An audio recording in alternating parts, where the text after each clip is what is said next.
G'day! Hello! Welcome to this episode of Low Carb in the Leaves with me, Dr. Mary Barson.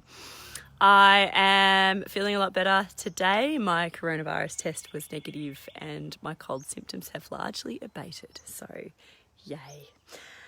This week, I've been busting some food myths, but I actually was reflecting this morning and I think really what I'm doing, it's more a treatise on in defense of real food.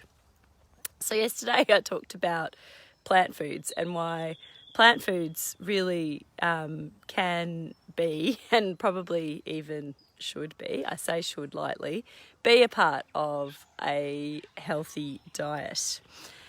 And I am going to reiterate here that I am moderate. I am an extreme moderate when it comes to the plant versus animal debate.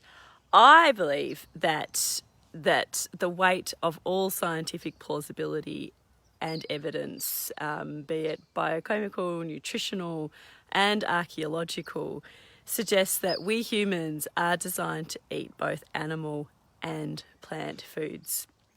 However, all of that same evidence also suggests that we are incredibly adaptable and that human diets vary widely across the globe. They vary widely across extant hunter-gatherer groups, which we can learn and study these people, existing hunter-gatherer groups, and kind of extrapolate what perhaps the ancestral human diet was.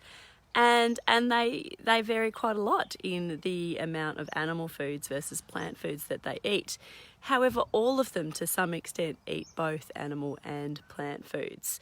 So our general recommendation is to eat both animals and plants. However, when I come across someone who is a vegan or a vegetarian, that is totally cool. I am happy to work with where they are. Same with people who are on a carnivore diet for their own reasons, be it short-term or long-term.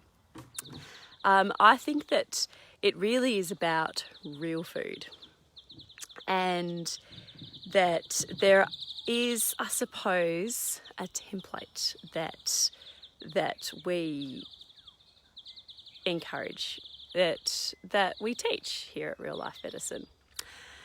So I think tomorrow I'm going to do some of the myth busting around meat. I thought that would be reasonable. Today I'm just going to explain, I suppose, my more moderate position.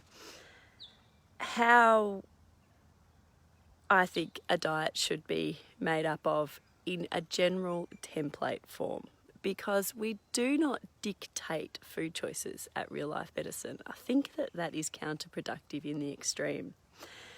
We don't, for example, in a reboot program or in a Inner Circle program, give people a prescribed meal plan. And this is a really deliberate choice. I mean, we could easily come up with a meal plan and tell everybody, eat this. But telling people to eat this does not provide people with the skills to make their own food choices that are in line with their cultural beliefs, that are in line with what they like, that are in line with what they tolerate. All of these different factors come into play as to why we don't give prescribed meal plans. And also, we have no way of knowing what someone's energy requirements are. I am a very, very different individual to you. I mean, we humans are so different. We're made up of trillions of different cells. And my energy requirements will be completely different today than they are tomorrow, depending on what I have to do. So we don't give prescribed meal plans with exact quantities of food because we have no idea how much energy you will need today. What we do teach is for people to be intuitive and to learn to tune into their own bodies and find out what their own fuel requirements are.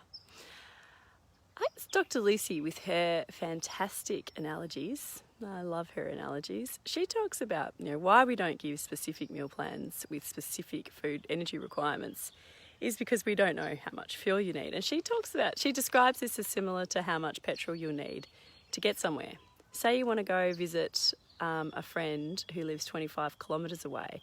but you decide that you can't get there unless you know exactly how much petrol you're going to need. Exactly. So your friend has to tell you exactly how much petrol to put in the car, else you can't get there. But your friend doesn't know necessarily how big your car is, when you last got serviced, how pumped up the tyres are, doesn't know how much camping gear you've got in the boot, doesn't know how much wind resistance there will be. All of these different factors will change how much fuel you will need to drive the 25 Ks to your friend. And similarly, she or he will require a different amount of fuel to drive the 25 Ks to your house. We are all very different, unique and complex. So the general template of how we teach and encourage people to view food is to get your food from natural sources, as close to nature as its natural state as possible, and to avoid refined flours, refined sugars, to avoid industrial seed oils, to avoid processed foods, and instead choose your protein sources. And generally speaking, we encourage people to eat both animal and plants unless they don't want to, in which case we will work with you where you are. But we would say build your plate is our absolutely fundamental, foundational skill. You pick your protein, and a good protein source is animal protein, is by far the most bioavailable, and so that would be eggs, fish, meat, seafood. And if you are vegan or vegetarian, choosing a plant-based source, tofu, tempeh, pea protein, something like that. And then you pick your protein, probably about a palm-sized amount, more if you're hungry, more if you're only eating one meal a day. You need to be intuitive about it. And then you add in veggies. And we really do encourage people to eat veggies for all those wonderful reasons I discussed yesterday, like up to 1 to 2 cups per meal.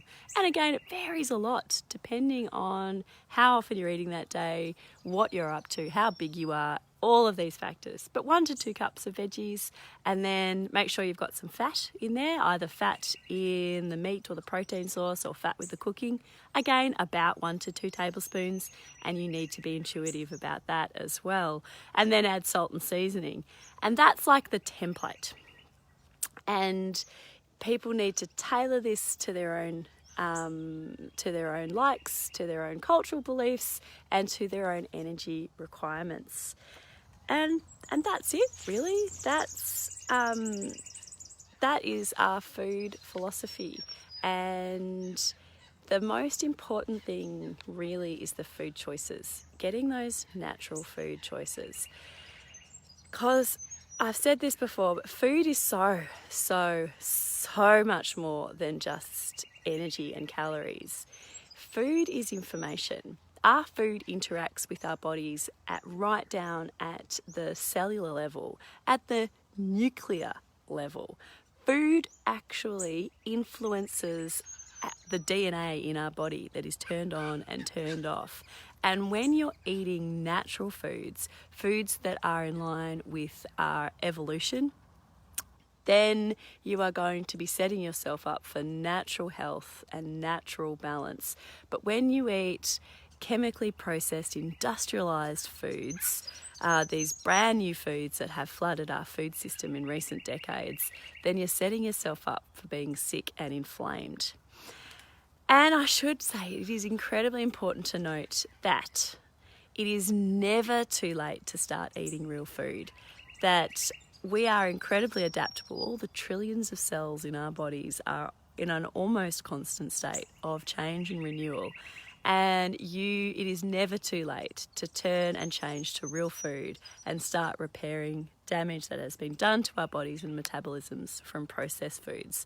So it really is a message of hope, not doom and gloom, that our bodies are really changeable, that food is like the coding for our bodies, and we want to code our bodies to be healthy and well with real food. So whether you eat plants or animals, you want to eat real, natural foods.